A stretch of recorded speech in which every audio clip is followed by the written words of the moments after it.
Saganang mamamayan. Diskusyon ng taong bayan. Serbisyo para sa publiko. Usapang pamayanan. Saganang mamamayan. Programa para sa mamamayang Pilipino.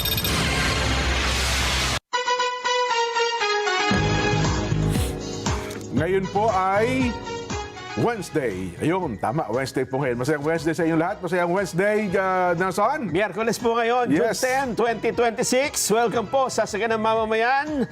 Lahat ng ating mga kababayan na sumusubaybay sa ating programa. Kahit dyan madaling araw ngayon, Oo. sa ibayong dagat, yung ibang kababayan natin ay nagpupuyat. Ay, talaga naman. Hindi ko maintindihan eh. Ha? Nag-aabang sila eh. Oh. Ano kayo sasabihin ng dalawa? Tatlo. No? Ang tamay po kayo. Ano? Sa kabuuan na palatuntunan. May sasabihin si Jen Marami mamaya. naman tayong sinasabi Lagi. araw-araw. Marami po. Alam niyo naman tayo sa palatuntunan ito. Oo. Eh, ganun talaga. Talaga.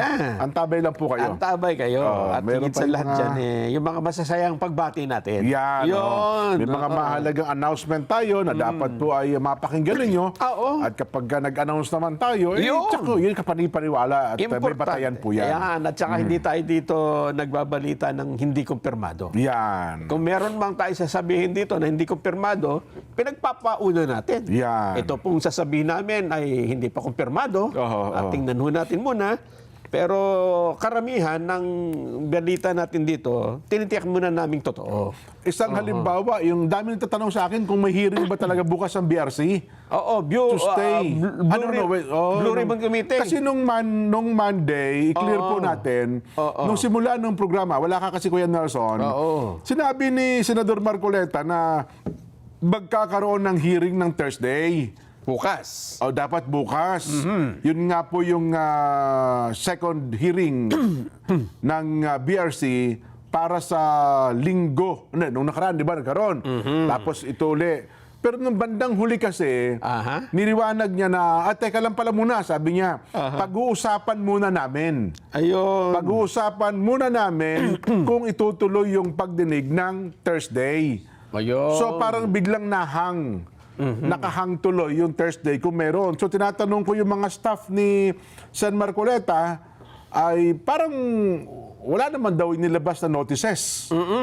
Kasi ang pipirma ng notice ay si Senadora Pia Cayetano. Ayun. Ayan. Pero bayaan niyo po, tinatanong pa rin po namin kung magkakaroon nga ba ng pagdinig. Pero so far ay wala pong confirmation kung meron bang ipatatawag na pagdinig ang BRC Cayetano Black, ano ha, para po sa araw ng bukas. Ang problema Yan. dyan, inunahan na sila ng isang black na naman.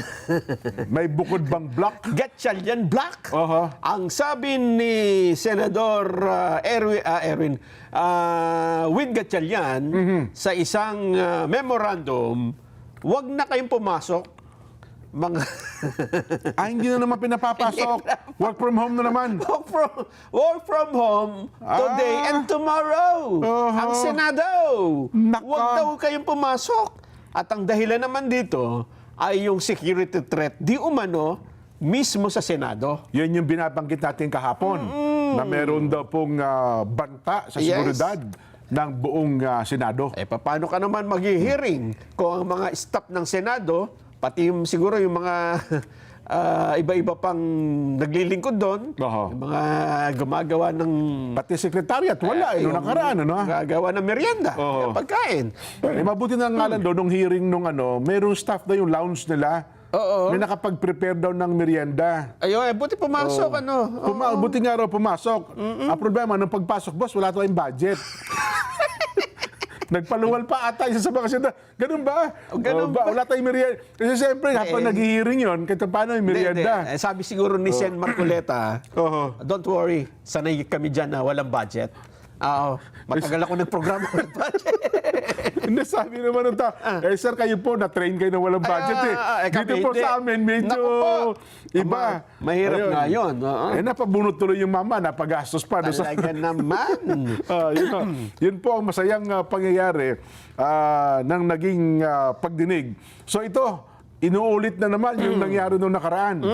Ganun pala. Ang problema dito, Jen, hanggang kailan ang sitwasyong ito? Yan. Ang ibig nating sabihin ito ay tuwing magkakaroon ba ng schedule ang isang Blue Ribbon Committee, kasi mukhang dalawa ngayon. Mag-uumpugan, no? Oo. Oo. Tuwing magkakaroon ba ng scheduled hearing, ay may gagawin na naman na, wag tayo papasok, work from home tayo, lockdown ng Senado. Hindi kaya sila maubusan ng dahilan dyan? Sa totoo lang, pag inisip natin mabuti, ito nakalungkot na pangyayari dyan, Nelson. Sa kasaysayan daw po ng Senado, kahit noon, nag-aaway-aaway din ng mga senador, halos magbabag din talaga. Yung argumento, natural yan eh. Di ba? Kasi deliberative body nga sila. Natural talaga eh. Mas nagkakasama ng loob, mga kaibigan. Yes. Di ba? Pero kahit anyan nangyari yan, hindi pa naipit sa ganitong sitwasyon ng mga empleyado. Yes. Kumbaga sila, trabaho lang. Wala naman kaming pinapanigang politika sa inyo eh. Yes. Di ba? Kasi kami po ay nagtatrabaho lang dito at maging yung mga senador, hindi pinagbabantaan yung mga empleyado. Kasi alam nila na yung mga taong yun ay sumusunod lang din sa utos sa kanila. Tama. Di ba? Kaya ang malungkot nga doon, yun, ngayon, Nelson, bagay, nagkaroon na ata ng usapan yung mga empleyado ng Senado, pero sila ay nakipag-usap doon sa Cayetano Group. Hindi ko lang alam kung paano magiging arrangement nila doon sa Gatchalian Group. Napakahirap na Diba? sitwasyon yan. No? Ang isa pang mas malalim na dyan, siyempre may mga sweldo yung mga yan eh. Di ba? Sino ang kikilalanin ng mga ahensya ng gobyerno kung sila ay yung kanilang tagdan yung sweldo? Kasi pipirmahan mo sa DBM yan eh, di ba? Para mag-release ng pera para makasweldo yung mga empleyado ng Senado. Yung tanong mo na yan, ay sinagot na rin, Jen. Meron ba? Alam mo ba kung sino ang sumagot? Si Sherwin Gatchalian. Siya rin. Tama ka. Ganun.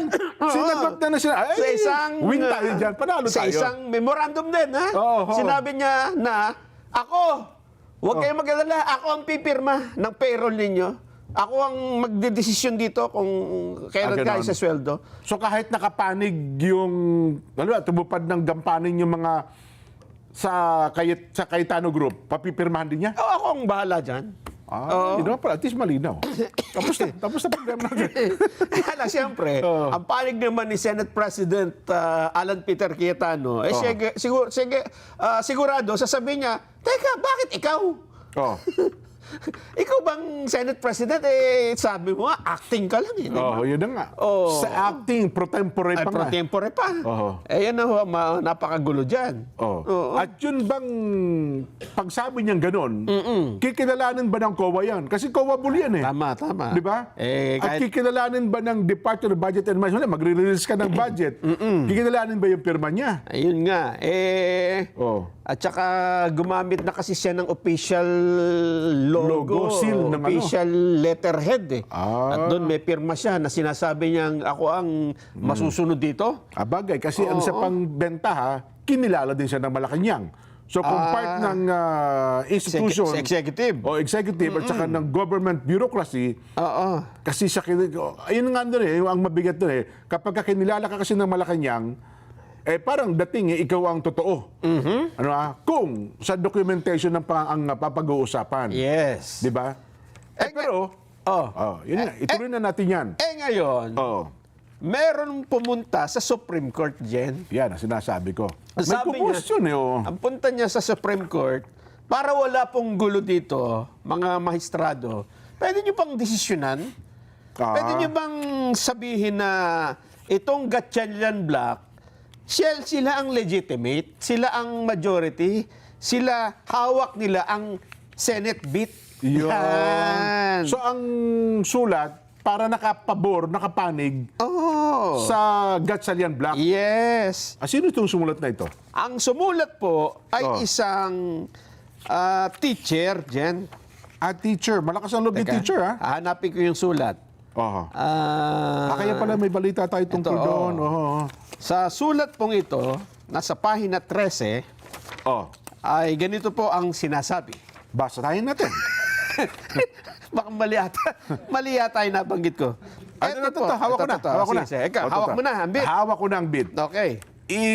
Binasura po ng Korte Suprema Yan. ang petisyon para magdeklarang legal at konstitusyonal ang quorum ng 12 senador Yan. noong sesyon nila noong June 3. Yan ang nag-file, Jen.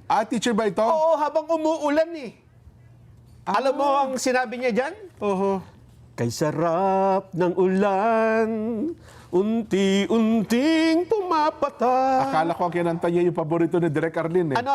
Yung sadyabang swerte, swerte lang pag umuulan. Ayan Ay, pala. talaga naman. Oh, ayan o. Pero, Naka-folder pa ng plastic kasi nga, baka mabasa. baka mabasa. Ayan o. Pero malakas ng loob ni teacher, ha? Oo. Siya mismo ang nagsasahain sa Supreme Court. Ayan o, si Johnny, di ba? Yung pangalan niya. Oho.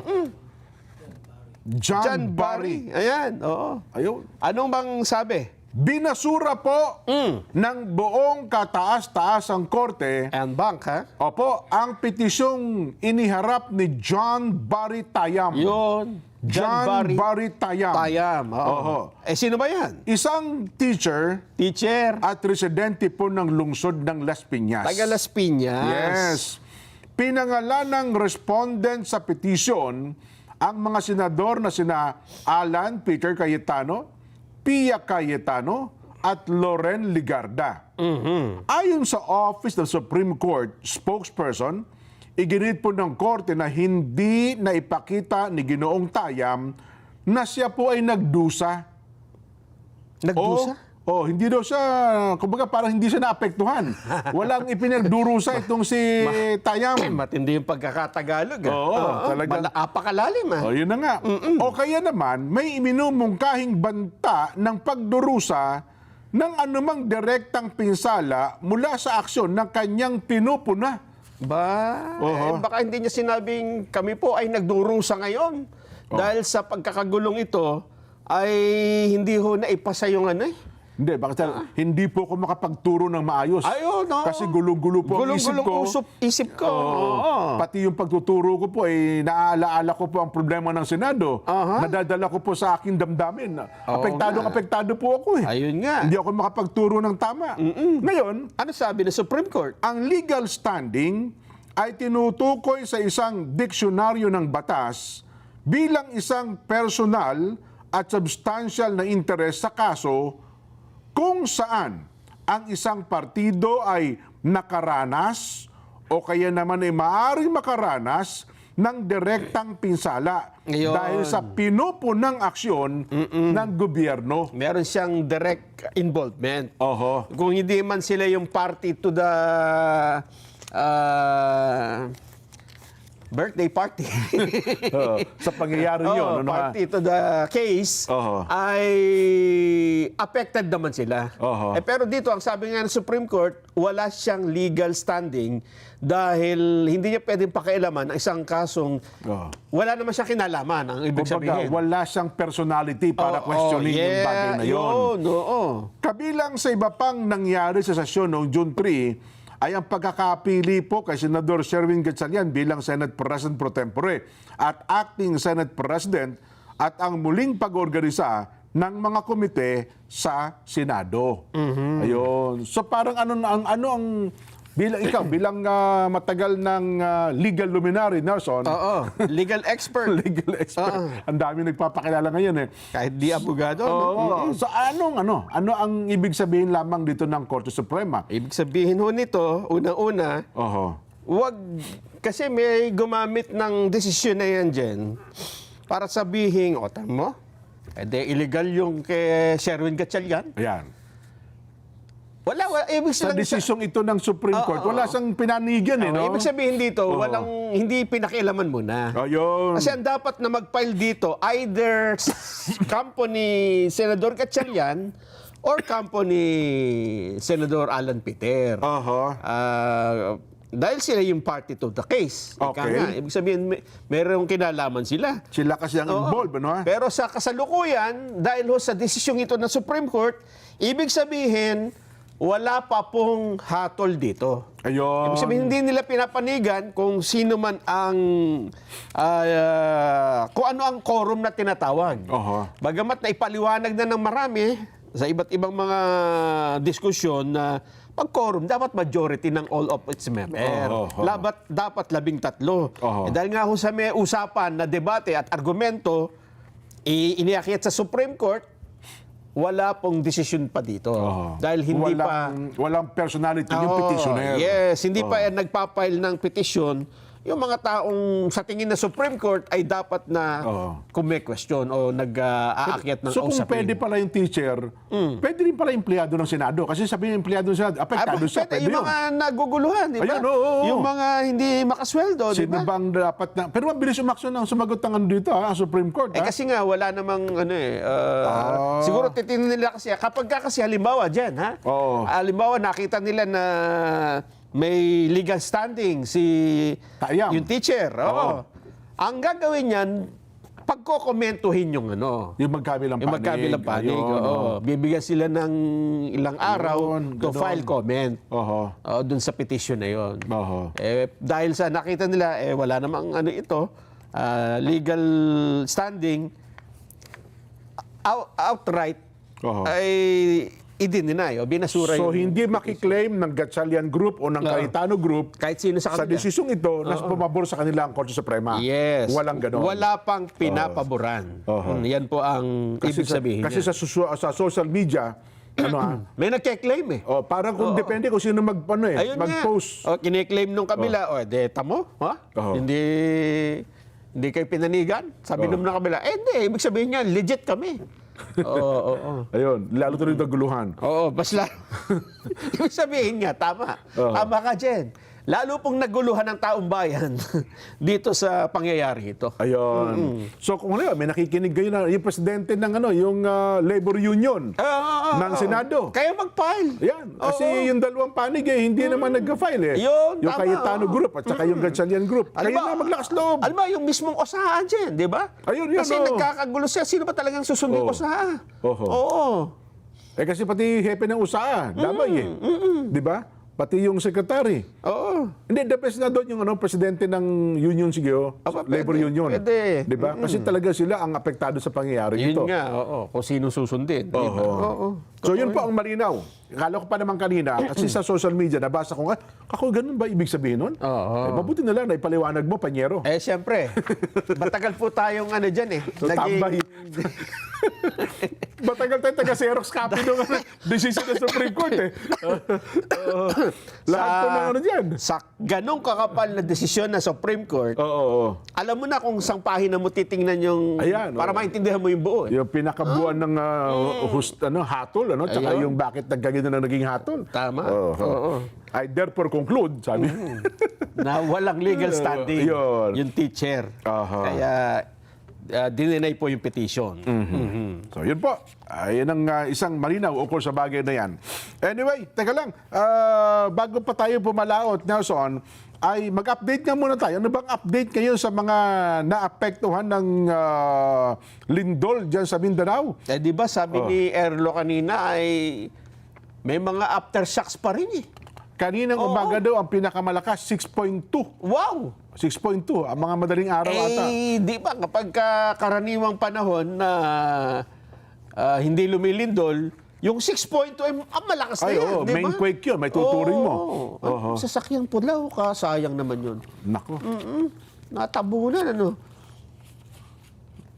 Yun po ang At pero ngayon, mukhang marami na pong nagpapaabot ng tulong. Ayan, mukhang tinupad nung ilan yung sinasabi nilang pupunta sila dyan Ayun. Oo. Ang unang-una nakita ko, yung mga larawan ni Senador Rodante Marcoleta. At kahapon pala siya nagpunta. Nagpunta ba? Nagpunta kahapon. Patingin nga ng picture. Ayan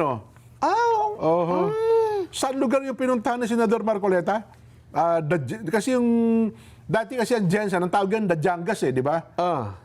Parang isang barangay ata nung General Santos City ang kanyang pinuntahan. Ito personal pong pinuntahan ni Senador Rodante Marcoleta ang mga pamilya na apektuhan ng magnitude 7.8 na lindol sa General Santos City. Sa gitna daw po ng takot, pagkawala at pangambang dulot na sakuna, mahigit 500 pamilya na nanatiling nagsisiksikan po sa evacuation center sa Barangay Dajangas. Ayun, Barangay Dajangas po pala. South. marami sa kanila ang nawalan ng tahanan, kabuhayan at mga kapanatagan daw po ng loob. Ayun, sabi nga ni Senador, hindi naman lahat yan ay mabibigyan niya. No? Kaya ang kanyang pakiusap, sana kahit mangilan-ngilan lamang, pagpasensya na niyo na raw po yung makayanan ng kanyang grupo. At hindi lang yan dyan, yung personal kanila makita dyan. Ay, oo. Ay malaking bagay hindi ba? Na ibig sabihin yan, hindi mo sila nakakalimutan. Opo. Oo, kaya kahit na magbigay ka lang dyan ng inspirasyon, ng pagpapalakas ng loob, malaking bagay na yan sa ating mga babayang naapektuhan ng kalamidad. Yung malakas na lindol. Kayo na may nakita ko, mismo ang Pangulong Bongbong yata, kasama rin si Secretary Vince Dizon ay nagpunta rin sa lugar na yan eh. Nasaan na nga ba yun? Parang hindi yata dyan pa nagpunta. Hindi, General Santos din sila eh. Nandiyan na? Ano lugar to? Nandiyan na ang Pangulo? Oo. Mabilis na kasi may pinuntahan pa silang ibang event eh. Oho. Sa isang school eh. So, dumiretso pala dyan. Yes. Ayun. Kasama niya Secretary Vince Dizon. Tsaka yan, si Secretary Rex Gatchalian ba yung isa? Ayun, tama. Yung nakapula. DSWD. Oho. Yan po ang mga ginagawang hakbang ngayon ng ating pamahalaan. Pero sa latest, ay umabot na raw po sa 45 na son. Ano ha? Ang bilang ng mga namatay dahil po sa magnitude 7.8 na lindol. Ayon po sa Office of Civil Defense, ilan sa mga namatay dahil sa pagbagsak ng istruktura, pagtumba daw po ng mga debris, pagguho ng lupa. 33 yung namatay galing po sa Socsargen, 12 naman mula sa Davao Region at naitala po naman ng ahensya ang 17 nawawalang individual. 487 naman kataong nasugatan sa malakas na lindol at patuloy din po ang ginagawa pang search, rescue and relief operation. Nakikipagtulungan daw po ang pamahalaan, lokal na pamahalaan sa pambansang gobyerno upang matiyak ang agarang paghahatid ng tulong sa mga biktima. 864,000 na kabahayan po ang nawalan ng kuryente matapos ang malakas na lindol. Nawalan din po ng komunikasyon ng ilang barangay, lalo na po ang South Cotabato, Sultan Kudarat, Davao at ang mga kalapit na lugar. Ayon. Ano pa? Sa Phibox, umabot daw po ng 2,000 yan. Mahigit ang mga aftershocks na naramdaman, Nelson. Baka mamaya makapagbigay pa tayo ng bagong report. Update. Tungkol dyan sa lindol na yan. Saan ba? Hinahanap ko pa yung isa. Meron pa dito eh. May hamon kasi si Congressman Leandro Libiste. Eto, nanawagan. Meron ka ba dyan? Oo. Yan, Si Kong Lian Libiste ay nanawagan po sa mga mambabatas Yan. na, alam mo kanyang hamon? Ano daw? Maglaan ng budget para makatulong sa pamilyang nasalanta ng lindol. Kasi kanya daw sinabi na yung kanyang 12 million pesos na maintenance and other operating expenses. Yung MOOE. Oo, yan pala ay 1 million per month, Jen. Ba, laki pala, no? Oh, laki. Yung gastos lang sa opisina. Opisina yan, no? Ito, maintenance and other operating expenses. Maintenance lang yan. Hindi yan operation. Sa madaling salita, yun nga po yung budget na sa opisina. Yan, bukod pa yung kasi maintenance to eh. Ganon? Ibig sabihin, kung sira yung... Di ba mga maintenance pag... yung basta nga, mga gamit. Lahat mga Laki ng Laki pala. Baka pwede mo makabili yung dyan, yung... 1 million per month. Kaya ang kanyang, kapag nga tinotal mo ng buong taon, 12 million. Sa isang congressman. Bay, kung 300 plus yan, kada buwan pa rin, 300 million may pala yan. Yun nga. Laki pala, no? Kaya ang sabi niya, baka naman yung mga congressman na iba, ay itulong na rin ito sa mga biktima ng mga kalamidad. Isang buwan mo na kayong walang MOE, pwede nga yan, no? Ito daw si Kong Lian ay hindi niya na kinukuha yung 1 million pesos na buwan ng MOE. Mali na ba kayo dyan, Kong Lian? Baka iba gumagamit niyan. Ay, oo nga. Diba? Oo nga. Kunin nyo. At ipamigay nyo sa inyong mga constituents. Hindi rin niya kinukuha ang kanyang sweldo. Dahil hindi daw siya sang-ayon sa laki ng natatanggap na mga pondong ito. At dahil dito, naiipon lamang ang mga tseke sa Kongreso. Ayun. Yung tseke niya? Oo. Ba Bagay kasi siya, hindi niya kailangan. O kasi bagay, marami Di pa rin yung mga staff niya naman, nangangailangan din, di ba? Sinesweldohan naman. Oo. Pero kung totoong ganyan nga pala, kung halimbawa ay 300 mahigit sila, 319, 320. Kung bawat isa tinanggap yung alok ni Congressman Lian, Oo, kahit daw isang buwan o 2 buwan eh.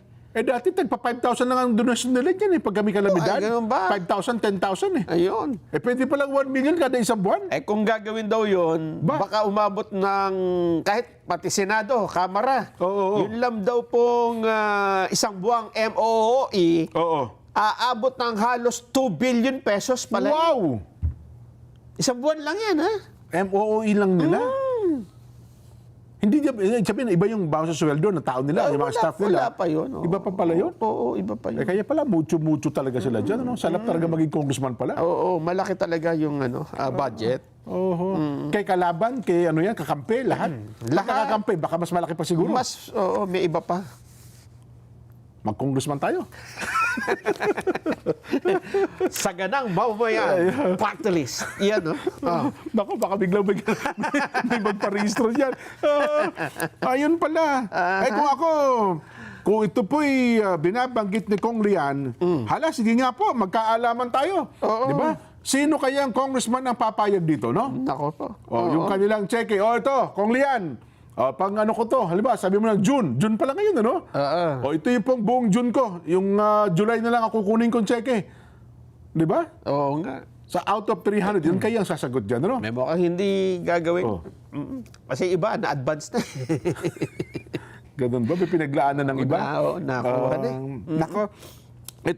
Ito naman daw po, ihabol ko na lang, yun naman daw pong mga nakumpiskang damit, footwear, school supplies, tents at mobile power supply na nakumpiska pala ito, Nelson, na mga tauhan ng Bureau of Customs na kanila pong confiscated goods ay idodonate na rin daw po nila ito sa mga naapektuhan po ng lindol.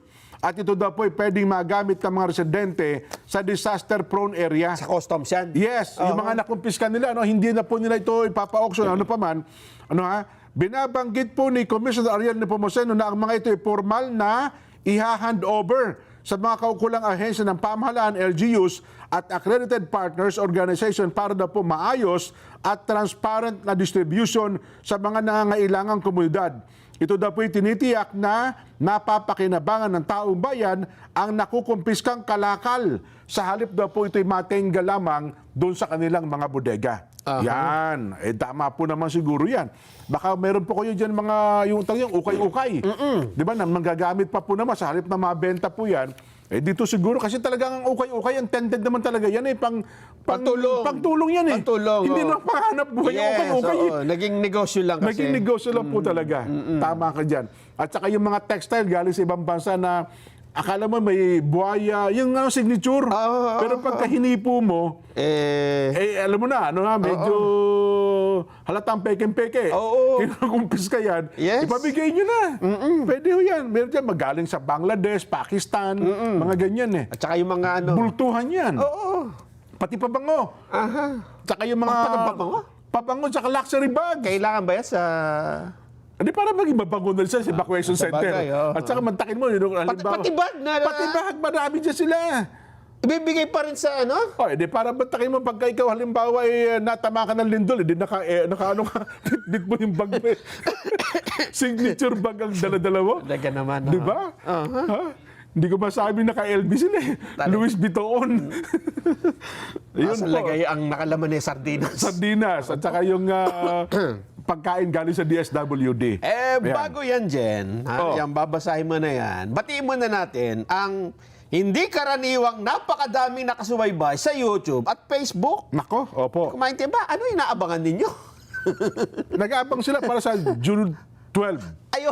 Yung Independence Day? Independence Day. Abangan nyo, Kasi mamimigay ako ng banderita sa maliliit. Nakabarong ako niyan. May coverage tayo, mga ganun.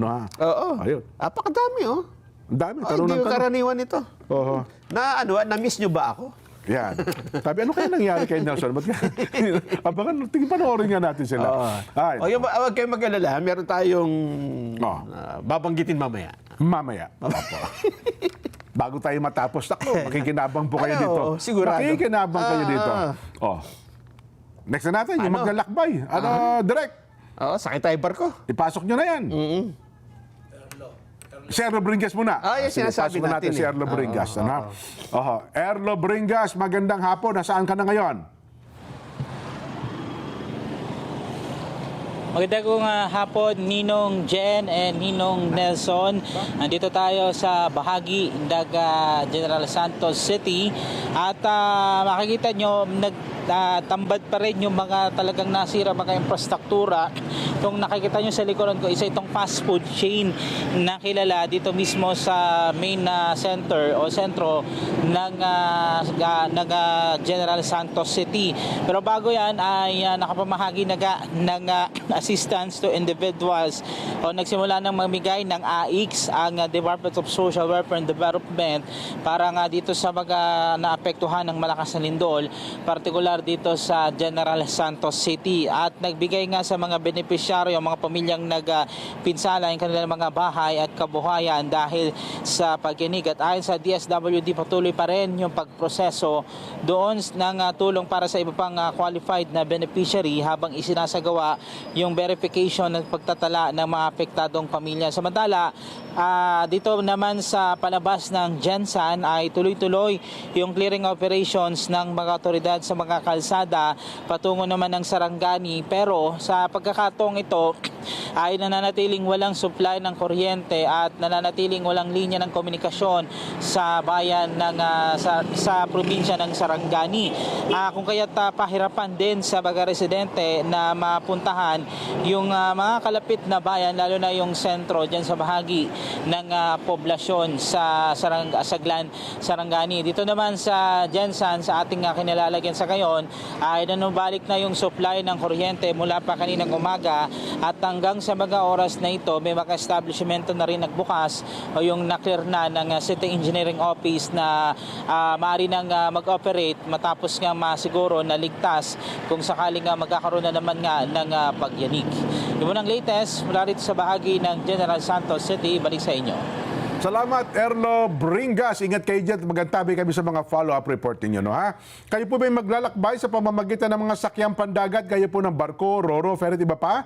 Panoorin niyo po ang paalala ng PPA.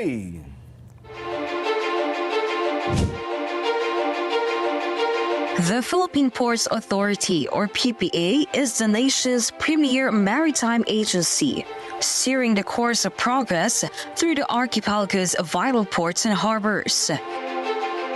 PPA is among the strongest economic performers in Southeast Asia, according to Drury Maritime Research. This translates into bigger figures for the economy, creating a ripple effect in all sectors. PPA's mission is to provide modern, sustainable, and resilient port infrastructure and facilities to provide responsive, reliable, and efficient port services, and to promote a regulatory framework that is transparent, fair, and relevant to the needs of all stakeholders. To keep pace with the global trends and improve operational efficiency, the PPA has implemented various technological upgrades. Mas maganda lang pong bumiyahe ngayon sa ating mga pantalan dahil nakita naman po natin mas madali na, mas convenient para sa lahat. Lahat po ito ay bahagi ng ating pagsasaayos ng ating mga pantalan para na rin po sa matagal ng hinahangad o nire-request ng mga pasahero natin na gawing mas maganda at mas kaaya-aya po yung mga pantalan natin, lalong-lalo na po yung mga terminal para po sa lahat. Legasiya po nating lahat ito na tayo ay makakaalala so many years from now na tayo po ay naging bahagi ng pagpapaunlad po dito sa pantalan. The Philippine Ports Authority stands resolute.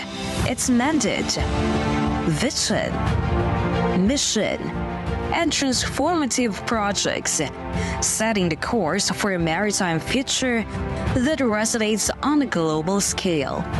Philippine Ports Authority, linking the Philippine Islands to the world.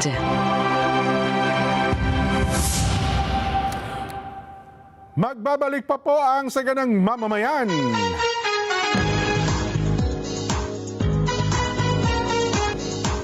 Mga kapatid, mga kabarangay, mga kasambahay, mga ka-SGM, panaloklak na. Heto na po ang panalo tip para masulit ang budget natin sa bahay. Doon na tayo sa Always Panalo. Pure gold po yan, no? Pure gold. Ako, mababa po ang presyo. Very convenient sa dami ng stores nationwide at laging kumpleto. At may Pure Gold mobile app din po. Kaya doon sa mga ayaw pa pong lumabas, pwede hong mag-order, magpa-deliver via Pure Gold Mobile. Download yun na, Pure Gold Mobile. Scents by Savalgar. The Scents of Royalty has 35% oil concentration of fragrance, long-lasting for men and women. Find yung signature scent. Discover the perfect fragrance for every mood and occasion. Scents by Savalgar. Amoy mamahalin sa presyong mamahalin. Mabibili po ito sa RH Central Office, San Fernando, Pampanga, RH Caloocan Satellite Office, RH Kings Empire Corporation branches nationwide. At meron din po silang online store sa Shopee, TikTok at Lazada. Masayang panonood po kay Ginoong Virgilio Angeles Jr., Noli Pare, Ronnie Rica Frente, mga taga riyan po sa F. Manalo, Cavite. Ayan. Maraming pong salamat sa inyong pagsubaybay. At binabati rin tayo ng ating mga taga-subaybay dyan sa Chula Vista, dyan. Sa Chula Vista. San Diego. Aba. California. Sa pangunguna ni Ka Cesar Florendo at ang kanyang mga kapatid. Ito, puro magkakapatid na babae dyan. Ganun ba? Oo. Talagang halos magkakaedad eh. Aba naman. Si Ate Lucy, Yoli, Adina at ayun nga, si Kuya Cesar Florendo. Ayan. Maraming salamat. Nagpupuyat ang mga ito. Para manood sa Para atin, na manood. Naku, sana yung mabigyan natin na katarungan ng kanilang pagpupuyat. Sana. Ang Ka Cesar Espinosa ng Batangas, pasugid na po taga-subaybay ng ating palatuntunan. Binabati po kayo ng Kuya Joel Mangandi. Ang mga taga-riyan din po sa Palawan, sabi niya, Jen, pakibati naman kami dito sa Palawan North. Marami kaming nanonood ngayon sa inyo. Salamat po ng marami. Magandang hapon po sa inyo. Si Kuya Christopher Eric Uy sa Cordillera. Kuya Eric, kamusta na po kayo? Long time no see, long time no hear, ha?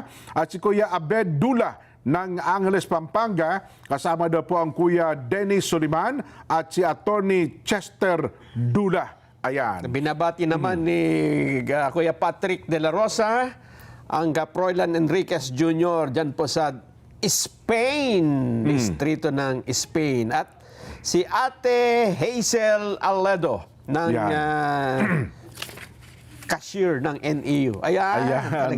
Nabanggit po si Kuya Patrick, sinasamantala ko na sapagkat sa araw na ito, birthday ni Kuya Patrick Lowy de Lara. Yun. Birthday niya sa araw na ito. Ayan. Naman, Kuya Patrick, happy birthday, ha? Happy birthday. Ito na po, ang mahalagang... ito na yung sinilip mo. Meron na. Ito na. Ito na. Ano na po paggupuyat ninyo? Nako. Magkakaroon na po ng katuparan. Ito na. Pakinggan yung mabuti ito. Usapang matino, kasama po si Atty. Rowena Guanzon.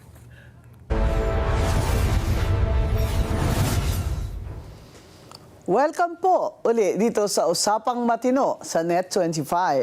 Ngayong araw, ang bisita natin ay dati na nating naimbita dito pero sa ibang issue naman. Ngayon, nagbalik si Attorney Abayon III.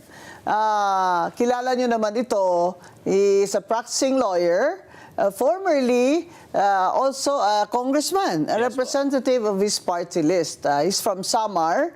And we are here now to talk about the issue of the month, which is, sino ba talaga ang Senate President ngayon sa ating Senado? At totoo ba ang mga banta at yung statements ni Senator Gatchalian na siya ang Senate pro tempore na nahalal, legal na nahalal, at siya ngayon ang acting president. So kung merong acting president, ano nangyari sa President of the Senate? Kaya ngayon, pag-uusapan natin dito sa Usapang Matino with Attorney Abayon III. Anong nickname mo, Attorney? Neil, ma'am. Ayun, Attorney na lang po. Neil. Yes. So, Attorney Neil, yun ang topic natin ngayon. So, ang tanong ng mga tao, paano si Alan Peter Cayetano? Siya pa ba ang Senate President? Bakit si Senate President Cayetano, nakikita din natin na pumapasok sa Senate, nakikipag-usap sa mga tao, sa mga empleyado. Sinabi pa nga niya na kung gusto nila, ay mag-co-signatory na lang daw siya sa mga sweldo. Kasi si Senator Gatchalian yata ay nagpipirma din ng mga sweldo. Pero si Senator Gatchalian, Senate pro tempore yung sabi niya na halal siya by 12 votes. Yes. Pero ginawa siyang acting president dahil daw sa kanilang mga session ay wala naman silang Senate president. So sino ba talaga ang Senate president, Attorney Neil? Kung ako tatanungin niyo, ma'am, it's still Senate President Cayetano. Opo. Because he was the one elected with first yung quorum of 13 plus, kasi more than 13 sila that time, and was elected also with 13 members, which is in full compliance with the majority vote of all members' constitutional requirement. Yeah, because under the Constitution, Yes. to be elected Senate president, It is required that the Senate President must acquire a majority vote of all the members of the of Senate. all the members, meaning 24 24 members. senators, yes Right? po. Because naghalal po tayo ng 24 senador. Hindi naman po tayo naghalal ng 22. Kaya ang sinasabi ko sa konstitusyon na all members, ay yun pong opisina ng senador na kung saan may umupo o nakaupo. Hindi po ba? Kaya po, kahit wala si Senator Bato de la Rosa at nasa jail si Senator Jinggoy Estrada, ay senador pa rin sila sa bilang under the Constitution. Yun, tama po ba, Attorney Neil? Yun po ibig nyo sabihin? Na kaya Yes. 24. Yes, that is correct po. Despite the circumstances of Senator Bato, Senator Jinggoy, they still remain as senators of the Republic of the Philippines. Bakit may nagsabi naman po na suspended daw si Senator Jinggoy habang ang kanyang kasong plunder ay pending? So may provision po kasi under sa plunder law that states yung suspension. But we have to remember the suspension in that law is more in the nature of a preventive suspension. Preventive suspension, hindi yung suspension na hindi ka na makabalik. Yes, plus yung suspension po is different from expulsion as a member of the Senate. Yung sino po ang pwedeng mag-expulsion? Yung lang po, senators themselves, that is a constitutional provision Yes, po. kagaya sa House, in-expel nila si Kiko Barsaga. Yes. Yes, Ganun they have po their yung own rules procedure. Yes. for suspension or expulsion. Yes. So, hindi ba yung automatic operation of law? Di ba? Yes. Hindi naman yun automatic na pag na-filean ng plunder ay suspended agad. Di ba? So, ang sinasabi dun sa batas ay preventive suspension at kakaiba po ito kasi senador. So, ang senador po ay nasa ilalim po ng hindi lang Constitution kundi sa rules ng Senado. Yes. At ang rules ng Senado lamang ang pwedeng mag-expel ng isang Tsaka, wala namang vacancy, hindi po ba? Kasi Yes. buhay naman po silang dalawa. So, 24 po ang tamang bilang sa sinasabi sa Konstitusyon, the majority of all its members pwedeng mag-elect o bumoto sa Senate President. Pero dito sa grupo ni Senator Gatchalian, 12 lang sila. Kaya nila inelect si Gatchalian pro tempore lang. Yes, yun yung position bakit nila. 12 pwede maghalal sila ng pro tempore, sabi nila.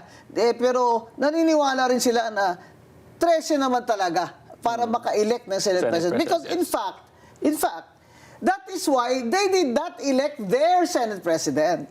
Kasi kung tama sila, na 12 lang, ay makapasa na sila, sila na po ang majority sa all members of the Senate, di dapat pati Senate President, hinalal na nila si Gatchalian. O kaya kung sinong gusto nila dyan, like Risa Ontiveros, hindi ba? Bakit hindi sila nag-election ng kanilang Senate President? Pro tempore lang, tapos ginawa nilang acting President. Wala naman pong acting President na officer dyan sa rules of the Senate. Ngayon, paliwanag mo sa amin, attorney, na yung rules of the Senate, iba ba yun sa ibig sabihin ng konstitusyon kung paano mag-elect o bumoto sa mga officers ng Senado? So yung clear po kasi under the Constitution, pag-elect ng Senate President is a constitutional provision. Ang pag-elect naman ng Senate President pro tempore is based on the internal rules of the Senate. However, we have to remember yung internal rules of the Senate emanates from a constitutional provision also which states na Congress has the power to promulgate their own rules. Right. So in simple terms, hindi po pwede baliwalain yung Senate rules kasi galing din po yan directly from a constitutional provision. Ngayon, sa Senate rules, sinasabi ba dyan na yung pro tempore, majority leader, deputy majority leader, secretary at sergeant of arms ay pwedeng 12 lang? So, i-clarify ko lang ma'am, yung required is Senate President, Senate Pro Temp, Sergeant at Arms, and Senate Secretary. Dapat majority vote of all its members then. Of all its members? Yes, that's Rule 2, Section 2 of the internal rules of the Senate. Right. So, nasa Rule 2 po yan ng Rules of the Senate. Kagaya po sa House, meron din po silang rules at ini-election din po nila ang kanilang, what do you call this, mga officers. In fact, di ba may issue yan noon, nung congressman ka pa, Congressman Attorney Neil. Opo. Ano nga yung kaso na yun ni Bagilat? Sige po. So during our time kasi, yun yung first time, if I'm not mistaken, in the history of Congress na binago po yung pag-elect ng minority leader. Kasi based on parliamentary practice, yung second place, automatic minority leader. Pero kami po, as the minority back then, we insisted na under the rules of Congress, nakalagay doon, the minority must elect a leader among themselves. So may rules talaga. Yes. Pero ang sinasabi ni Bagilat noon, kaya siya pumunta sa Supreme Court na imandamos ang House na siya ang italagang minority leader, ay based lamang sa sabi niyang custom o tradisyon. Parliamentary na practice. napagkagawian na. Yes. So ang inyo pong sagot sa Supreme Court ay, Dapat masunod yung internal rules of Congress. at ano po yung sabi sa rules? Sabi po sa rules, kami yung validly elected group of minority. So kasi dapat ihalal, iboto ng mga minority ang kanilang minority leader. in accordance with the congressional internal rules. Yun. So talo po Yes. si Congressman Bagilat doon. Kaya hindi siya nag-minority leader. Yes. So the point is, yung House at ang Senate, may mga rules po sila. Na sa Senate especially ay ayon po sa konstitusyon. Okay? So, ang sinasabi naman na Gatchalian, Risa Ontiveros, Black ay hindi naman sinasabi sa konstitusyon na majority of all ang pro tempore at ibang officers. Kaya walang duda na pwede itong 12. Kaya sila nag-take over. Diba? Kasi sabi nila, may quorum sila dahil yung dalawa, isa na wala na, hindi makita. Pangalawa, si Jinggoy ay nasa Detention. jail. Oo. So sinasabi nila, 12, hindi 13 ang quorum. De La Rosa, Ejercito, Escudero, Estrada, Gatchalian. Pero sa roll call, tinawag nung Attorney Garcia, ang kanilang bagong secretary. Napansin niyo rin pala yun, ma'am. Tinawag niya rin ang pangalan ni Senator Bato de la Rosa at ni Senator Jinggoy Estrada. Ibig sabihin, the records of the Senate and their new secretary has already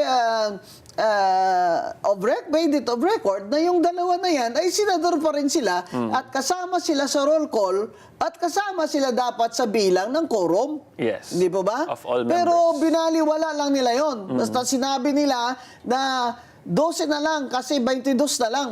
Di ba?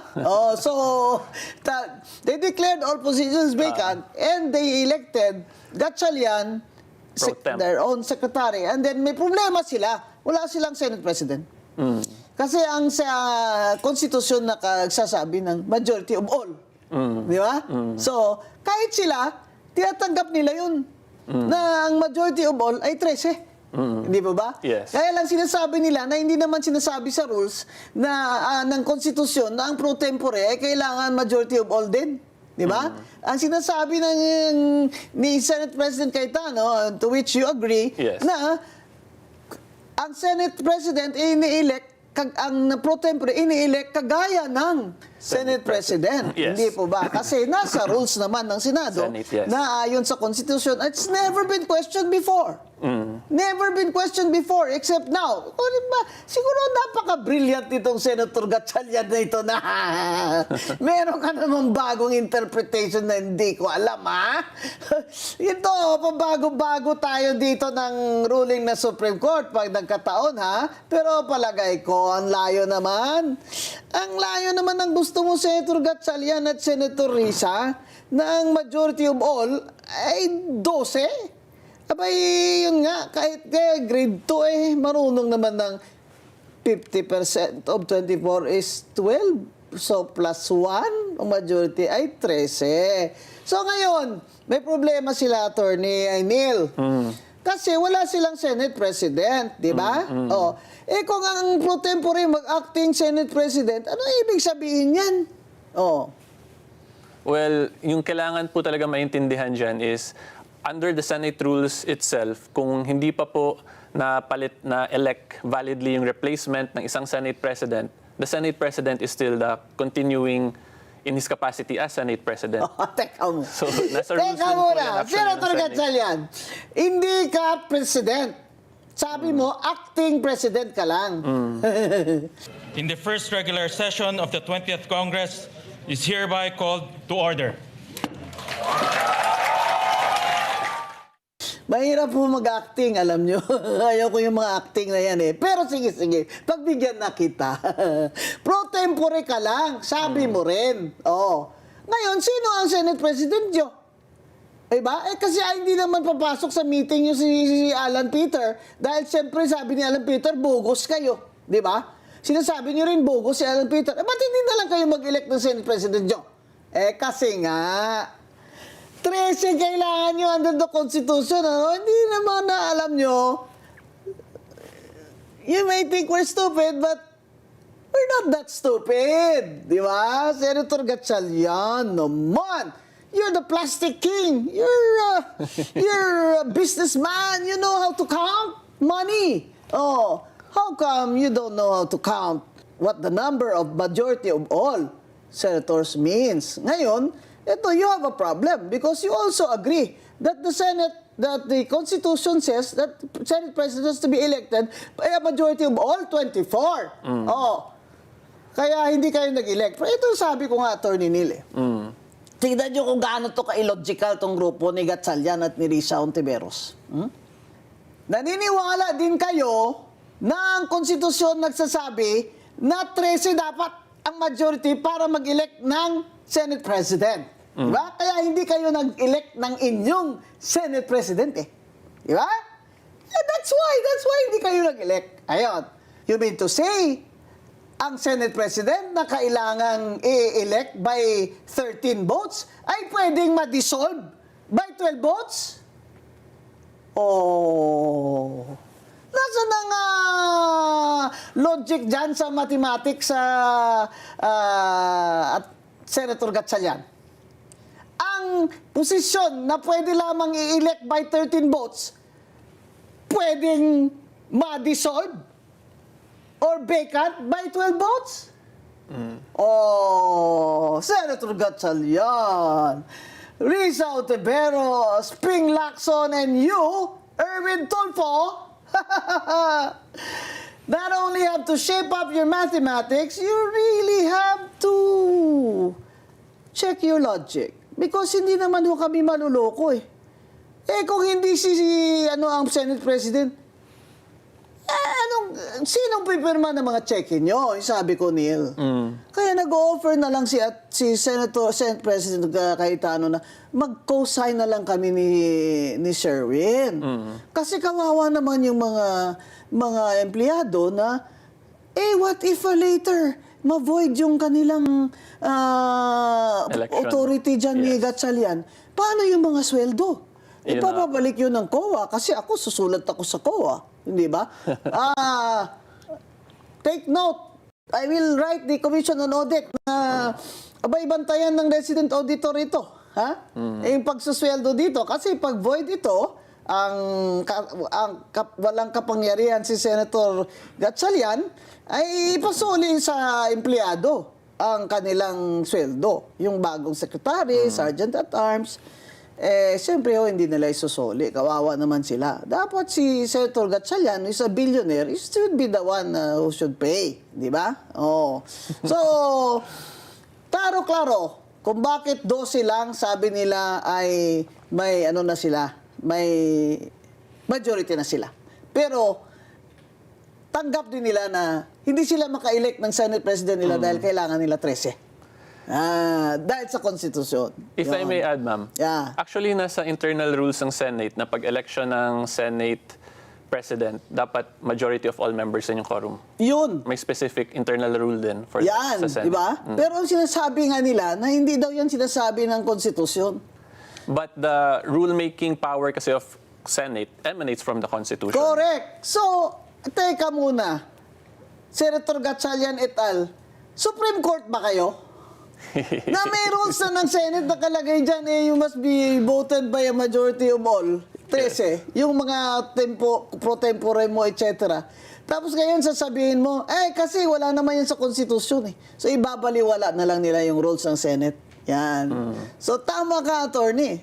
May rules sa Senate. Yes. Yung best example nga dyan, ma'am, yung Bagilat case, doon nakikita kung gaano ka powerful din talaga yung internal rules of Congress na kailangan sundin ng members of Congress. Yun. Kasi imagine yung parliamentary practice for the longest time versus an internal rule yung nagbanggaan doon eh. Sabi ng Supreme Court, sundin yung internal rules. Yun. So dito, dapat sundin din nila yung internal rules. Kasi nga, yung foundation yan is the Constitution din.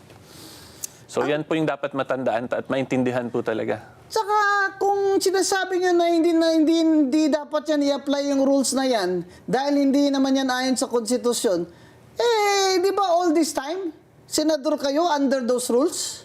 That is correct. Tapos bigla na lang dahil gusto nyo mag-take over, hindi, the rules does not apply. Ano ba talaga, kuya? Alam mo, Senator Gatchalian, wala na akong believe sa'yo. Akala ko pa naman, ang galing-galing mo sa numero, no? Bilyonaryo ka kaya. All of a sudden, that rule is not constitutional because it doesn't serve your purpose. Yan, mga kababayan, bantayan natin.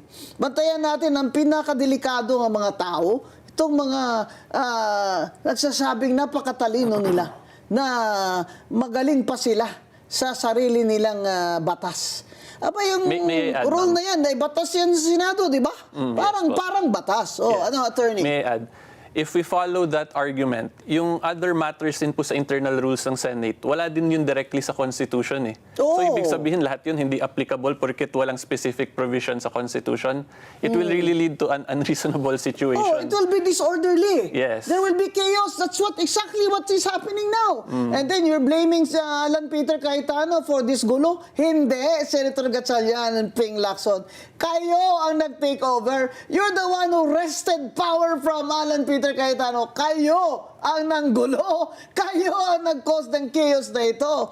And that is why this order in our government should not be allowed to go unnoticed. Diba? Kaya pinag-uusapan natin. Yes, We should expose them. Di ba? Katungkulan natin yan. Di ba? Katungkulan natin yan. Na i-expose natin sila kung may mga kasamaan sila or mga mali sila. Di ba? So, alam ko naman na hindi tayo popular, Attorney Abayon, sabihin nila. Kasi si Abayon, abogado yan ni Man Scarpio. Pero teka lang. Abogado naman po kami, Kaya pag sinabi namin, di kami sangayon dyan sa statement ng IBP board na yan, bakit? Wala ba akong karapatan? Na magdebate sa kanila? Abay, halika, magdebate tayo. Bakit? Wala ba akong karapatan magsabi na hindi ako sang-ayon sa inyo?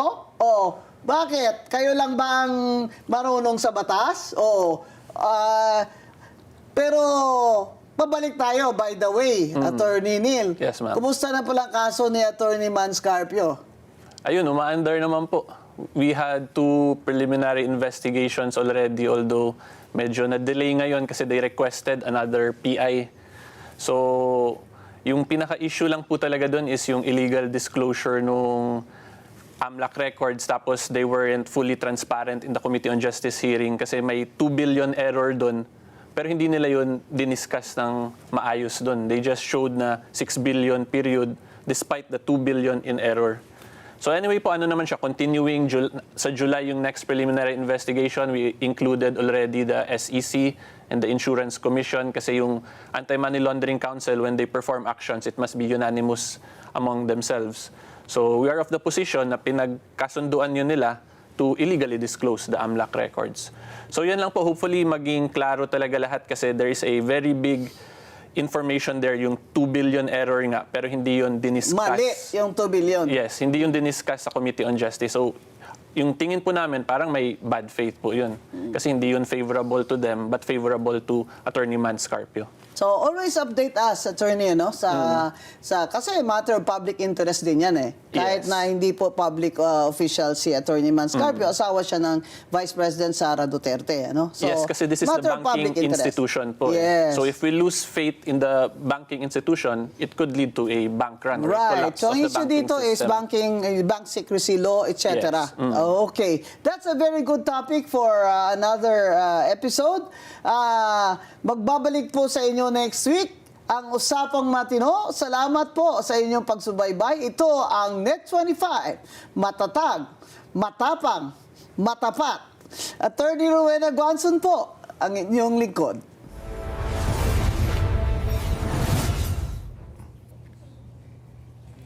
Salamat po sa Usapang Matino at bago tayo mag-break, nakatutok pala sa atin ng mga taga Quezon North, no? Sabi ni Kuya Christian, nakatutok po ang ka-Alex Alimon, ang ka-Benjamin Grande at ang lahat po ng mga may tungkulin dyan sa Quezon North. Ganun din po ang Nanay Tess at Tatay Noel Ochoa. Binabati po kayo ni Ate Marie Ochoa Tena. At ang ka-Alex Oñate at ang kanyang misis na si Ate Rich. Happy viewing po sa inyo dyan sa San Diego pa rin ito, Yeah. California. Sa ating pagbabalik, ang mahalagang announcement po. Mahalaga. Ito na. Naku, ito na. Ito na yan? Yes! Meron talaga? Meron! Ay, nako. Baka pati, tag ito. Basta, mamaya po. Magbabalik pa po ang Saganang Mamamayan.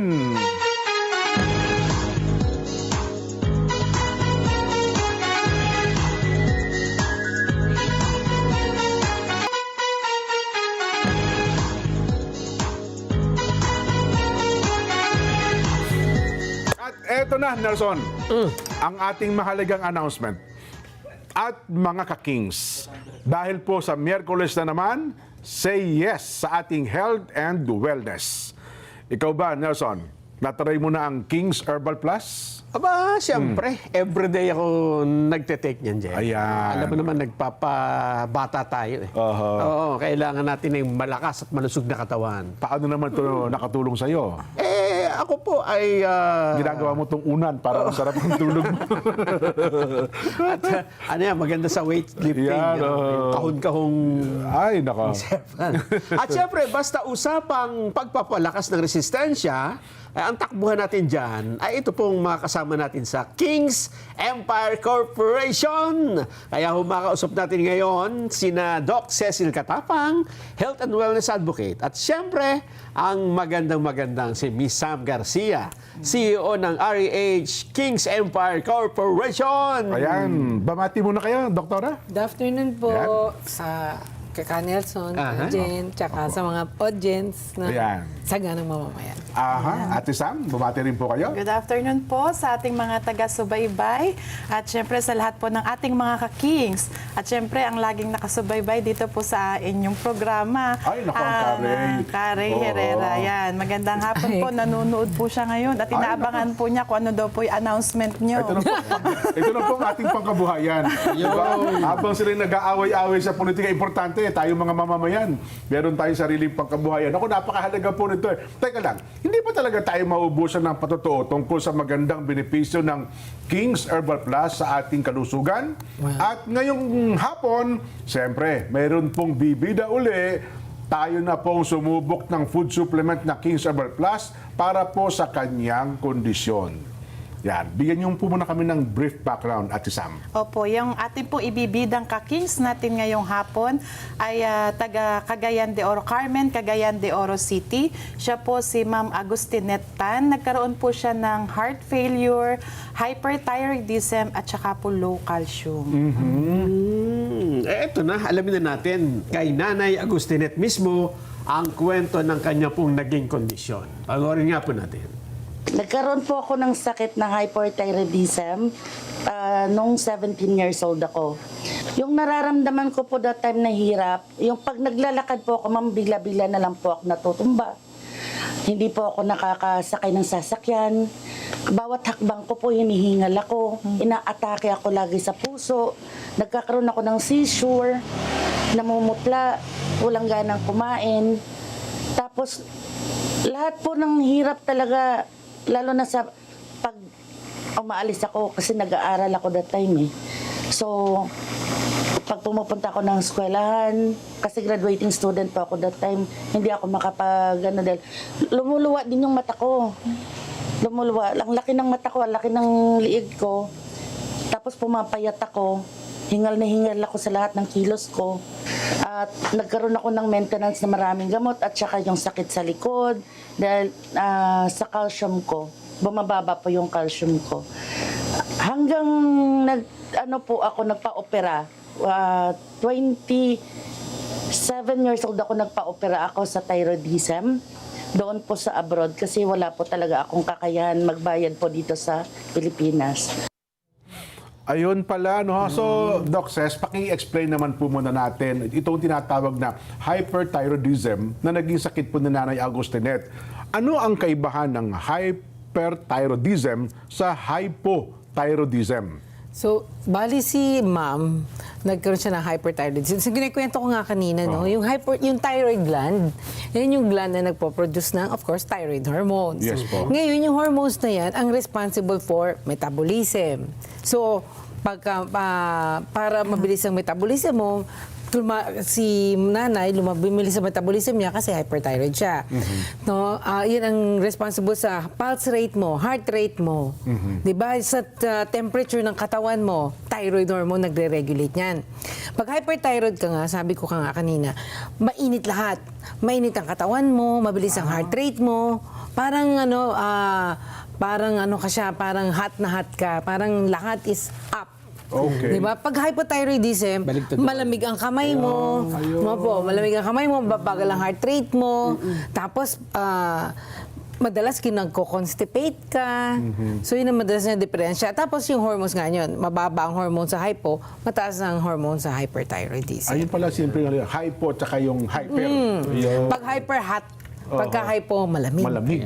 Nabanggit po kanina, Doc, na dito sa ating case study, lumuluwa yung mata, lumalaki ang leeg, namumutla, bumababa ang calcium, hirap maglakad at natutumba pa. Ito ba yung tinatawag ng mga symptoms, senyales ng hyperthyroidism? Yes. Nakakwento ko nga kanina. Ako mismo nag-suffer ako ng hyperthyroidism dati. Okay. Kasi minsan pagkapanganak mo, di ba, nagkakaroon ka ng, nagmamanifest niyan. So, ako nung nanganak ako. So, tuwan-tuwa ako kasi pumapayat ako.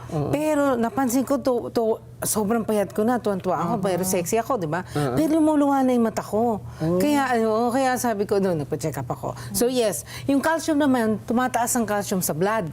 Kasi, yung bones mo, yung calcium sa bones mo, tatatapon sa dugo. So, nagkakaroon kang osteoporosis. So, mga signs and symptoms ng hyperthyroidism, mabilis ang heart rate, tapos nangangayayat, lumuluwa ang mata. Lahat yan, dahilan ng hyperthyroid ni Miss Agustin. Pero ito ho, mga kakings, after daw po maoperahan ni Nanay Agustinette, talagang nanghina raw siya at tuluyan, nanghina ng tuluyan at hindi po makakilos, tumatamlay, hindi na po bumalik sa dati ang kanyang sigla. Pero mabuti na lamang daw po at nalaman niyang isang sa kanyang kakilala ang tungkol po sa King's Herbal Plus. Panoorin po natin ito. After ko po nagpa-opera, nakilala ko po yung naging partner ko po ngayon, which is yung buong pamilya niya pala is konektado din po sa King's Herbal Plus. So doon nila inintroduce sa akin na ganito yung King Herbal Plus, magaling to para sa'yo, ganyan-ganyan. Tapos gusto din na po namin makabuo ng baby. Oo. Tapos sabi po ng tito ko, yung tito niya, si Tito Jimmy, subukan niyo po ito, magaling to. So by that time po, doon kami nag-umpisa na mag-try ng King Herbal Plus. So, nung umiinom po ako ng King's Herbal Plus, tumataba ako, nagkakaroon ako ng parang lakas ng katawan. Masarap na tulog ko, hindi na po ako napupuyat. At parang nagpipink-pink yung mukha, parang ganun. So, dahil po sa King Herbal Plus, hindi na po ako nahihingal. At higit sa lahat, hindi na po ako nakabalik sa doktor. Hindi po ako nagpapacheck up dahil parang feeling ko okay na ako.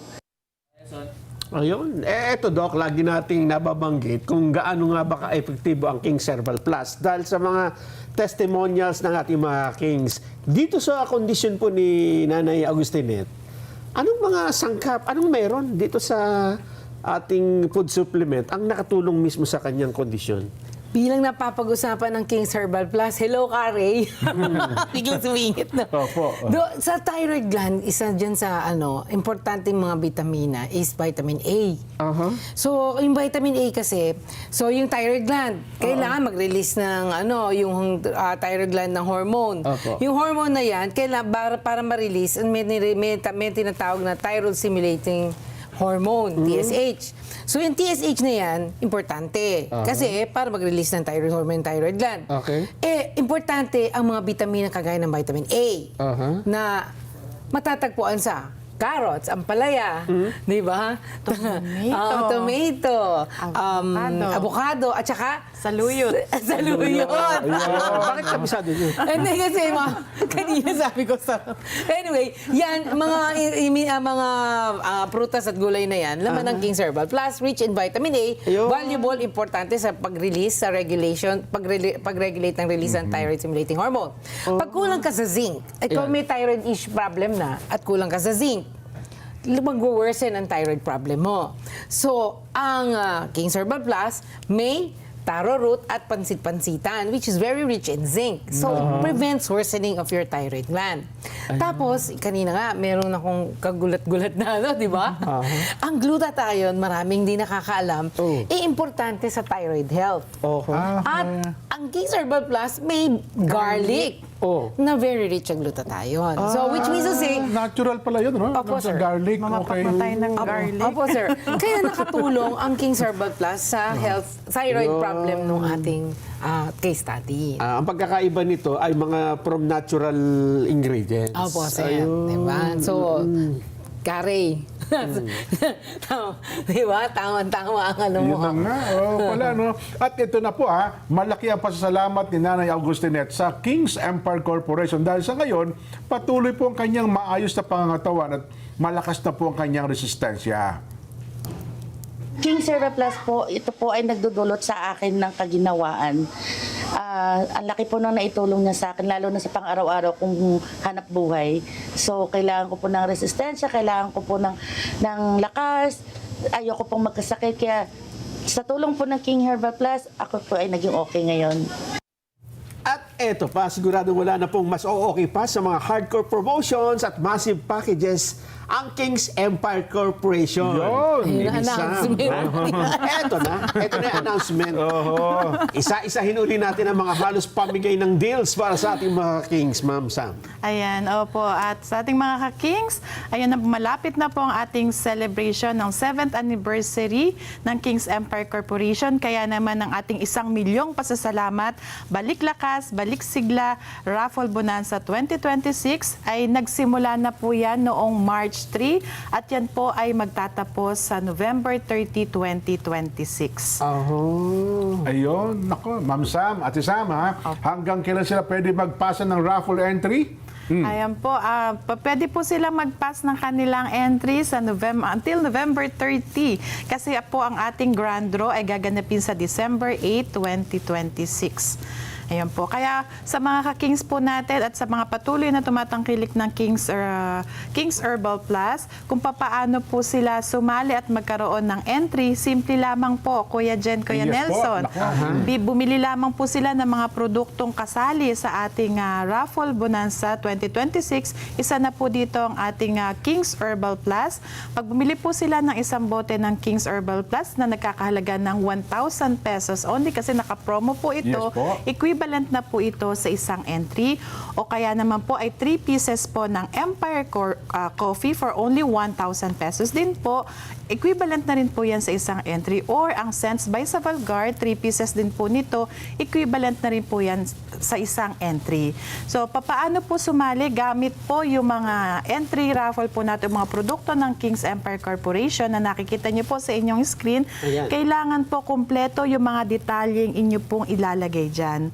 Kagaya po niyan, isasubmit nyo po ang complete details mula sa pangalan, edad, birthday, complete address, contact details, email address, store kung saan po ito nabili, maaari pong sa Empire branches o sa mga authorized members po natin o dili naman po kaya sa mga drugstores po na kagaya po ng Mercury, Watson, Southstar at iba pa pong leading drugstore na authorized magbenta po ng King's Herbal Plus. At syempre po ang mahalaga, kailangan meron po silang lagda o signature. Yan. Pag-usapan natin yung mga mananalo. Gaano ba kadami yan? Ayan, po, hindi lamang po isa o dalawa ang magiging masaya, kundi marami po ang ating mga winners.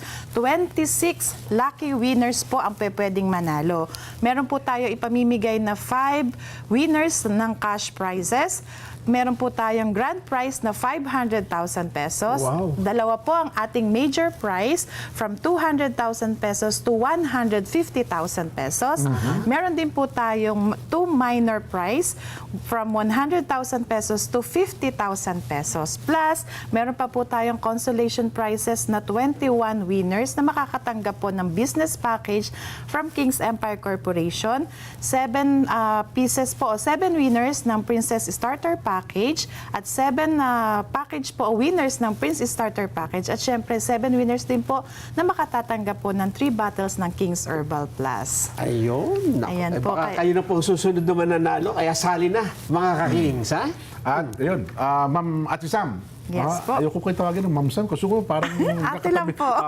Ate Sam, saan sila pwede tumawag at bumili po ng ating mga produkto? Yan. Ayan po, maaari po silang makabili ng ating mga produkto. Una-una po sa mga leading drugstore, kagaya po ng Mercury Drugstore, Watson's Pharmacy, Southstar Drug, Rose Pharmacy, pati na rin po sa lahat ng Empire branches nationwide at syempre sa ating mga members po, dealers, area distributors at Empire Depot nationwide. Ayan. At bukod pa pala sa 1 milyong pasasalamat raffle bonanza, nagbabalik rin po pala ang mas pinakamalaking Kingcentive Rewards 2.0? Yes, Ano po Kuya ito? Nelson. Kasi last year po, nagkaroon po tayo ng reward sa ating mga masisipag na mga members. Kaya maging direct selling distributors po kayo from dealer, area distributors at Empire Depot sa inyong lugar para simulang palaguin po ang inyong negosyo habang kumikita ng exciting rewards, magbenta, mag-ipon ng puntos at magkakaroon po kayo ng pagkakataong makakamit ng brand new house and lot. Wow! Yan po ang iPhone. Pwede rin po ma-enjoy nyo ang travel incentives plus brand new car at syempre may mga pa-cash incentive din po tayo sa ating mga masisipag na mga resellers. Ayan. Sa mga Level up na. talaga naman 2.0 kaya pala 2.0 no? Yes, At sa mga nagnanais po maging blooming at the same time nais po makatipid. But wait. There's more. Ate Sam, ano pa po yung dagdag natin? Yes, opo. Bukod po syempre sa usaping pangkalusugan, hindi po mawawala ang para sa ating kagandahan. Wow! Yan naman po ay hatid sa atin ng Nini Beauty Essentials exclusive bundle deals. Hi, Nini! Yes, opo. Enjoy our exclusive bundle deals on your favorite Nini Essentials products. Perfect po ito pang araw-araw na beauty and skincare essentials. Sulit na sulit sa presyo. Buy more, save more. Perfect for personal use, pang negosyo, pang everyday beauty essentials at affordable bundles or prices. Great deals for your family, friends at sa ating mga resellers po. Ayan. Ayan. Yung mga vloggers, ha? Oh. I-gamitin nyo. I-edit nyo na. Ito ang announcement. Important announcement. Importante. Kaysa mag-away-away kayo, sariling pamilya natin ang ating dapat. Mahalaga po ito, ha? Nako, at bago kami magpaalam, happy viewing po kina Emma at Alvin Valencia mula po sa NEU, General Santos City. Maraming salamat po sa panonood. Salamat po sa pag-asikaso sa ating mga news team. Aba, si Erlo Bringas, ano ha? Jensen. Kahit lumindol, marami atang tuna, no? Yan. Dala ka ng buntot ng tuna, Erlo, ha? Happy viewing to Brother Migs Tapia. At happy 70th birthday po kay Ka Hector Sagana mula po sa lokal ng India Kakan, Aklan mula po sa Ramirez family. Happy birthday po kay Hernan Victor de Jesus ng Grand Valley, Rizal. Happy birthday po kay Alex Santos. Ba? Birthday pa ni Alex Santos ngayon? Alex, happy birthday po. po si Alex. Ano? Parang walang handa eh. Oo, dapat kami nakapaghanda, no ha? Sir Alex, happy birthday ha. Happy birthday kay Kambal, sa Kambal na sina John Ray at John Roy Medrano mula po kay Kuya Don. At bago tayo magpaalam, Doc Cecil, ang inyo pong message sa ating viewers. So, sir, sabi nga namin kanina, prevention is always better than cure. Kaya, mag-King's Herbal Plus ka. Kasi magastos magkasakit. Tama. Ate Sam? Ayan, sa ating mga Kings, patuloy lang po nating pag-inom ng King's Herbal Plus dahil sa King's Herbal Plus, may plus ang resistensyang malakas. King's Herbal Plus, Dito ka, tatagal. Aray, ano ha? Tama yan, sa June 12. ayan. Magbabaon ako na. Kasi Yes. para lumakas tayo. ano ha? Yes, oo. Cover, huwag na, tapos na tayo. Pampalakas yan. O paano? Ito na po ang ating palatuntunan sa ganang mamamayan. Ang programa paborito ng bayan. At siyempre, bukas umaga, gising tayo maaga ha. Alas 5 para sa mga balitang kumpleto. Totoo na may kasamang gwapo, 100%. Bye!